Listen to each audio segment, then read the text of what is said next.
Magandang araw nga po pala sa lahat. Kami nga po pala ang Pau Patrol at pag-i-interview po kami ng tricycle driver para sa kanilang mga kabuhayan. Ako nga po pala si Lilo Pagiansaw. At ako naman si Abdul Baring Bianco. Ako naman si Magandang araw sa lahat. Dito na po tayo sa ating i-interview ngayon. Sir, bintag dyan kanino sir.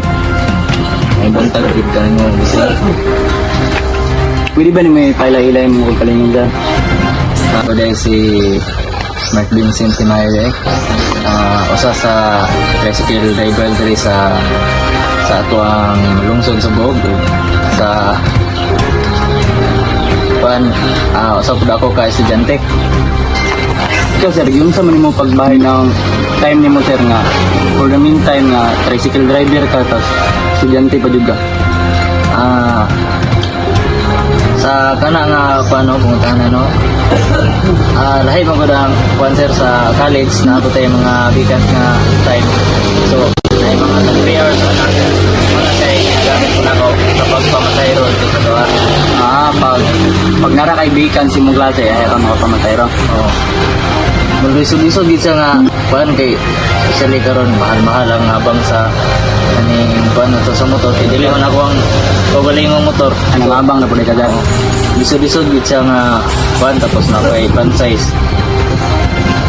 Ano sir, kanang income mo na, yung sa man mo na pag-budget sa pangadlaw-adlaw nimo. Pag budget. So, ang income po rin ako no sa pagkuan sa pagpamasada kay lisod-lisod gid siya nga kuan kay pilar good po ang itong income rin sa pagpamasayro. Ikaw makasakay mo ka sa ato ang mga sidecar ride or tricycle driver. So, ang pasahe sa downtown, 15-15 ra gid siya.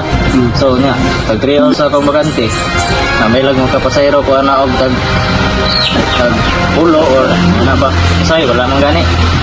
So, lisod-lisod gid siya nga kuan ang kanang akong income, igo-igo ra pud siya sa ako ang mga allowance.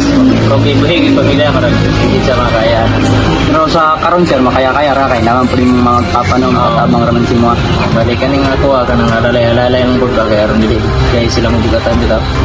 Kaya dili pud tong ulo sa tong mamang papa sir no. Okay sir, salamat kay sir, mo ra to sir.